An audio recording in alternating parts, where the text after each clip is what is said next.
Allez, messieurs, Boker Tov. Boker. Allez. Allez, le Rav Evgi n'est pas là ce matin. Du coup, on va pas aller partir comme ça sans un petit mot sur la paracha. Vous savez, donc cette semaine, on lit 2 parachiotes, Matot et Masré. On termine le livre de Bamidbar cette semaine. En réalité, on termine la Torah cette semaine. On termine le cœur de la Torah cette semaine, puisqu'à partir de la semaine prochaine, c'est le livre de Devarim qui a une autre approche. Mais donc, ça veut dire que la volonté d'Akadosh Baruch Hu, au niveau de l'essence du texte, s'arrête à la fin de Bamidbar. Et dans la parachute de Massé, on nous dit « Daber el bene Israël ve'amarta alehem » parle aux enfants d'Israël et tu leur diras « Ki atem ovrim et Yarden el Eretz Kenaan » puisqu'on est sur le point, ça y est, tout est terminé. L'histoire est terminée. Moshe est sur le point de mourir. On est à la frontière. C'est la seule fois, c'est les dernières fois où Dieu s'adresse au peuple directement. Après, c'est Moshe qui va parler. D'accord ? Donc, on est vraiment dans une autre dimension. Donc là, ici, on est vraiment sur le point de traverser la frontière, de traverser le Jourdain. Et on nous dit « Parle aux enfants d'Israël, encore une fois, et dis-leur, Ve'orashtem et kol yoshvei haaretz mipenechem, vous allez faire la conquête de toute cette terre-là qui est devant vous. Ve'ibadtem kol maskiyotam, ve'et kol tsalme maserotam te'abedu, ve'et kol bamotam tashmidu. Il y a une mitzvah particulière. Lorsqu'on devait pénétrer sur la terre d'Israël, les enfants d'Israël devaient anéantir, premièrement, les 7 peuples qui vivaient en Eretz Israël, mais pas simplement.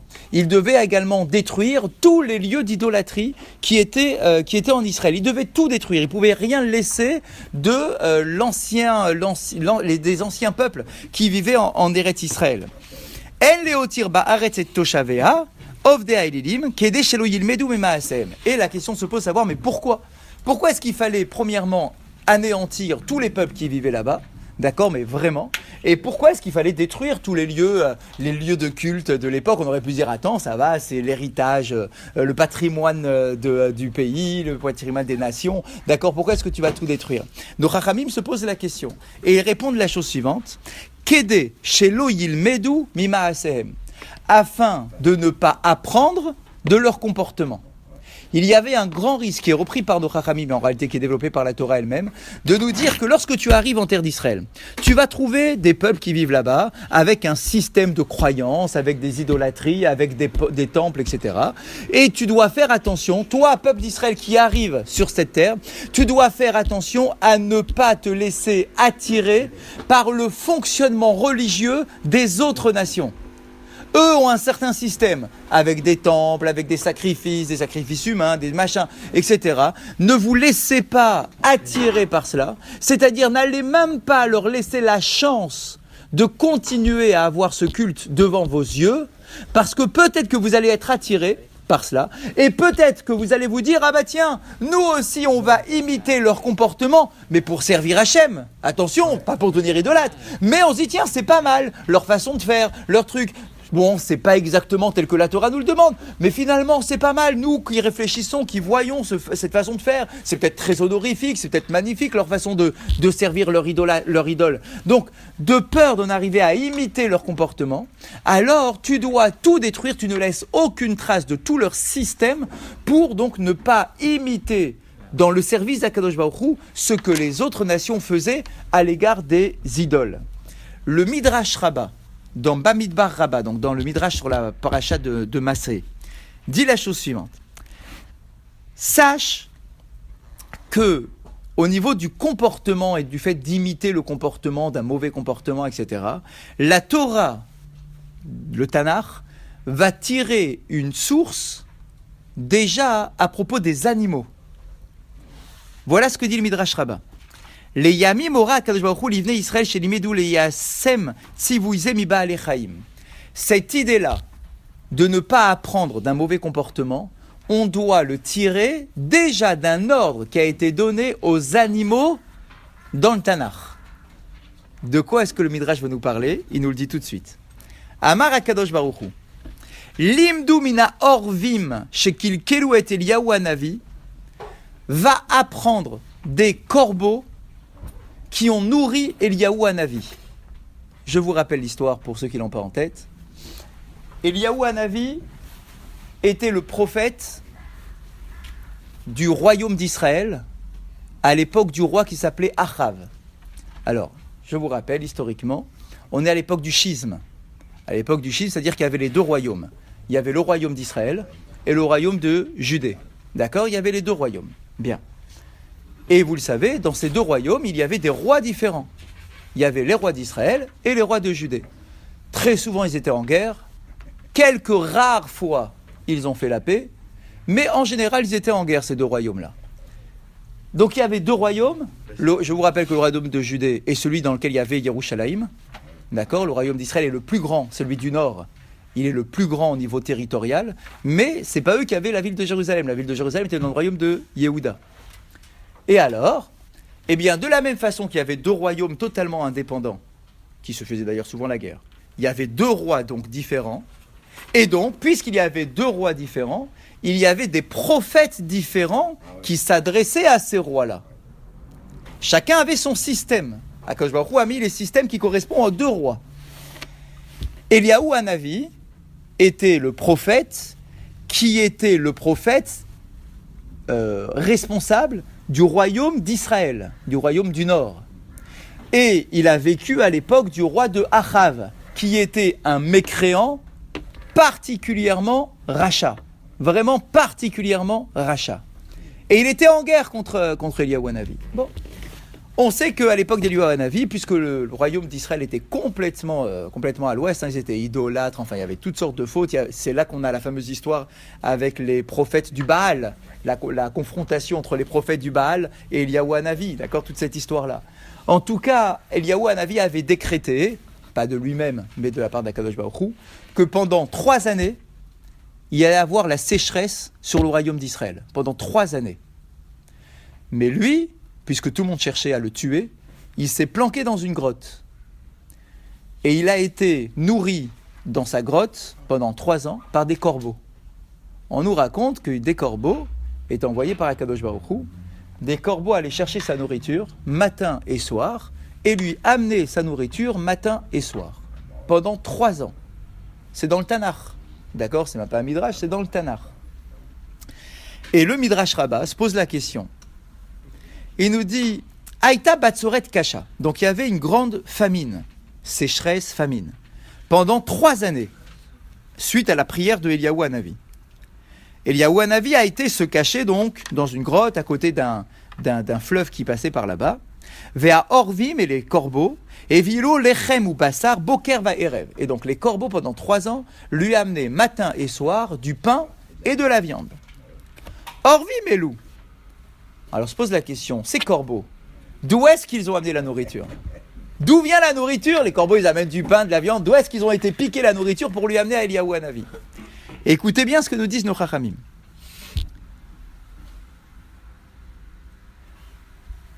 Ils ont été piquer la nourriture sur la table du roi. Tous les jours, ils rentraient dans la cuisine ou sur la table du roi, ils prenaient du pain et de la viande, et il l'amenait à Eliyahu Hanavi. Mais, il n'allait pas dans le royaume de Achav, qui était le roi d'Israël, mais ils allaient dans le royaume de Judée. Le roi de l'époque était Yehoshaphat, qui lui était un tzaddik. Donc, à la même époque, il y a 2 rois. Il y a Achav en Israël, et il y a Yehoshaphat en Judée. Bien. Normalement, Eliyahu Hanavi, il est dans le royaume d'Israël. Donc, normalement, les corbeaux auraient dû piquer la nourriture chez Achav, le roi d'Israël. D'accord? Et d'ailleurs, il y aurait eu un petit clin d'œil sympathique. Terre, je te pique ta nourriture, je l'amène à Eliyahu Hanavi. Toi qui cherches à tuer Eliyahu Hanavi, c'est de ta table que tu vas nourrir Eliyahu Hanavi. Pourtant, non. Les corbeaux n'allaient pas dans le royaume d'Israël, chez Achav, pour prendre la nourriture. Ils allaient chez Yehoshaphat, qui était le roi de Judée. Pourquoi, nous disent nos Chachamim? Parce que puisque dans le royaume de Achav, il y avait de l'idolâtrie partout, dans le palais de Achav, il y avait plein d'idolâtrie. Les corbeaux eux-mêmes ne voulaient pas aller dans le palais de Achav, nous disent nos Chachamim. Pourquoi? Pour ne pas apprendre du comportement négatif de Achav. Ils ont préféré aller dans le palais de Yehoshaphat, qui était un tzaddik, plutôt que d'aller dans le palais de Achav pour ne pas apprendre du mauvais comportement de Achav. Et nos Midrash Rabbah nous dit, tu vois, même les animaux font attention à ce qu'ils voient. Même les animaux ne veulent pas capter du comportement d'un rachat de peur de tirer quelque chose de ce comportement. Ils ont préféré aller dans le royaume de Judée plutôt que de rester dans le royaume d'Israël pour prendre la nourriture pour Eliyahu Hanavi. Et donc le Midrash Rabbah nous dit, Akadosh Baruch Hu déjà ordonne aux animaux de faire attention à ne pas imiter un mauvais comportement. Alors, à plus forte raison, dans la paracha de la semaine, lorsqu'on dit que lorsque tu arrives en Israël, tu dois tout détruire les idolâtries, etc. Tout ça pourquoi ? Pour ne pas imiter du comportement des hommes, des idolâtres qui étaient à l'époque en Eretz Israël, d'accord ? Pour ne pas imaginer servir à Kadosh Baruch Hu de la même façon que les idolâtres servent leur Dieu à l'intérieur de leur temple. Et donc, c'est pour cette raison qu'ils devaient saccager tous les temples qu'il y avait en Eretz Israël. Halakha du jour. Halakha du jour, toujours sur le Kaddish. Alors là, c'est un petit peu technique, mais bon, voyons ce qu'il nous propose. On a compris toute l'importance du Kaddish, on a compris hier la différence entre Sfaradim et Ashkenazim pour le fait de savoir est-ce qu'il faut être debout ou assis lorsqu'on entend le Kaddish. On avait vu que pour les Ashkenazim, rapporté par le Mishnah Brura et par le Rama notamment, que les Ashkenazim ont l'habitude de se lever pour le Kaddish, mais on a quand même trouvé, cette petite particularité, reprise aussi dans le Mishnah Brura, qui dit qu'en réalité, c'est pas pour le Kaddish entier que les Ashkenazim restent debout. En réalité, à partir du 5e Amen, puisqu'on considère que le Kaddish, en réalité, le cœur du Kaddish, ce sont que les 5 premières phrases. Donc à la fin du 5e Amen, tu peux déjà t'asseoir. Dans le monde ashkénaze, même si souvent ils restent debout pour le Kaddish entier, mais en réalité, à partir du 5e Kaddish, donc après l'Ehéla, d'accord, après l'Ehéla, ils peuvent déjà s'asseoir, puisque tout le reste, Al Israël, Yeshelama, d'accord, tout ça c'est un surplus. Mais le cœur du Kaddish, c'est 5 Amen. Donc ça c'est pour le monde ashkénaze. Le monde séfarade, on a vu, on n'a pas l'habitude de se lever, bien que le Kaddish soit très important, on n'a pas l'habitude de se lever, mais si tu es déjà debout, tu ne peux pas t'asseoir. Donc on a donné 2 exemples. Si par exemple tu es dans le Hallel, au jour de Rosh Chodesh, mais que tu n'as pas encore fini ton Hallel et que le Chazan il a déjà attaqué le Kaddish, d'accord, eh bien tu ne peux pas t'asseoir quand toi tu vas finir ton Hallel, tu ne peux pas t'asseoir si le Chazan a déjà commencé le Kaddish. Parce que dans le Kaddish, tu ne peux pas t'asseoir. De la même façon, si tu es assis à la synagogue et qu'un Zaken est rentré ou un Rav est rentré juste à ce moment-là, donc du coup tu t'es levé, le Chazan il a attaqué le Kaddish, tu ne peux plus t'asseoir, d'accord, parce que le Kaddish a été commencer. Ça, c'est ce qu'on a expliqué hier. Aujourd'hui, il nous donne donc un peu de technique sur le Kaddish en nous disant En pochatin be'amirat shiva kaddishin bechol yom. En fait, il y a une discussion chez nos Chachamim pour savoir combien de Kaddish on doit faire par jour. Quel est le nombre minimum, pas maximum, le nombre minimum de Kaddish à réciter dans une journée. Ça dépend, c'est des raves marocains ou... Alors, ou chez les Ravad, ils en font une collection aussi. D'accord. Alors regardez ce qu'on nous dit. En pochatin be'amirat shiva kaddishin bechol yom. La première opinion, ça veut dire que par jour, il doit y avoir 7 Kaddish. Kemoshe Amar David Améler, en fait, pourquoi 7 ? En fait, il y a une allusion dans les Teilim. Dans les Teilim, David Améler dit Sheva bayom ilal ticha al mishpete tzidkecha. J'ai fait, à Kadosh Baruch Hu, je t'ai proposé 7 louanges pendant la journée. Et une des lectures de ce Teilim-là, c'est de dire les 7 louanges en question sont les 7 Kaddish. Il y a d'autres interprétations par rapport au Yotzer, mais ce n'est pas le sujet ici. D'accord ? Donc on nous dit, eh bien, les 7 louanges dont parle David Améler, c'est les 7 Kaddish de la journée. Et donc, voilà, il nous donne la liste des 7 Kaddish. Alors il nous dit, le premier c'est après Ishtabach, donc c'est celui du Chazan, après Ishtabach. Ensuite, c'est le demi-Kaddish qu'il y a après la Hamida. Ensuite, tu as un Kaddish après Uval et Tzion. Ensuite, tu as un Kaddish après Alinu le Shabeach. Le 5e, Achar Ashre B'Tfilat Mincha, c'est le 5e, c'est à Mincha, après le Ashre, donc avant la Hamida. Le 6e, c'est après la Hamida de Mincha. Et le 7e, Achar Kriyat Shema Shel Arvit Kodem Tfilat Shmoneh Esrei, c'est à Arvit, quand on a fini le Yotzer, quand on est sur le point d'attaquer la Hamida, c'est le 7e Kaddish. Donc d'après la première opinion, voilà les 7 Kaddish. Tu ne peux pas faire moins que ces 7-là. Alors, la source, je vous la donne tout de suite. Bien sûr, je suis tout à fait d'accord. Ça, c'est la liste du Mishnah Brura. C'est la liste du Mishnah Brura. D'accord ? C'est le Mishnah Brura qui nous donne cette liste-là des 7 Kaddish. Alpi d'ivré à Harizal, le Harizal n'est pas d'accord avec cette présentation-là des 7 Kaddish. Et lui, il dit Tzrichim lomar bechol yom shnem asar Kaddishim. Le Harizal nous dit non, il n'y a pas 7, il y en a 12. Le Harizal nous donne une liste de 12 Kaddish différents. 6 le matin. Où sont les 6 du matin ? Kodem Odou. Ah, ça ressemble déjà à ce qu'on fait nous. Après le Odou. C'est-à-dire. Parce que vous savez très bien que. Baruch She'amar. Bah, non, avant le Hodou. Hodou. Nous, on commence à Hodou. Donc, du coup, on a un problème. Et donc, du coup, on va le rattraper avant le Baruch She'amar. Mais en réalité, normalement, tu as toute la pticha, tu as la pticha, et après ta pticha, tu as un kaddish avant d'attaquer Hodou. Ça, c'est l'ordre normal. C'est celui qu'on fait le Shabbat matin, mais qu'on devrait faire tous les matins. Donc, tu en as un avant Hodou. C'est voilà le premier. Le deuxième, donc, du coup, il a Ishtabar. Et là, effectivement, c'est logique. Ensuite, le troisième, c'est après la Hamida du matin. On est toujours à Shacharit. Ensuite, à Uvalet Sion. Ensuite, avant Kavé. Et Kodem, Alenu les Shabéach. Et le sixième, c'est avant Alenu les Shabéach. Voilà les 6 du matin, c'est tout. Le Harizal, il ne parle pas d'un 7e après Alenu les Shabéach. Il n'existe pas, effectivement, comme vous l'avez vu, remarquez vous-même. D'accord. Il n'y a pas de Kaddish après Alenu les Shabéach. C'est pour ça que certains ont l'habitude de faire un Teilim pour justifier le Kaddish. D'accord, mais que dans d'autres communautés, il y est quand même par tradition, d'accord, même après Alenu les Shabéach. Donc là, le Harizal, il t'en présente 6 à Shacharit, pas 7. Et après, comme on arrive à 12, à Mincha, il y en a 2. Un après le Hachré, donc avant la Hamida, et un après la Hamida. Bien. Ensuite, à Arvit, il y en a un avant le Yotzer, donc quand on fait Ve'urachum, d'accord. Un avant le Yotzer. Le 10e de la journée, il est après le schéma, avant la Hamida. Un après la Hamida, juste après la Hamida, et un juste après, avant Alenu les Shabéach.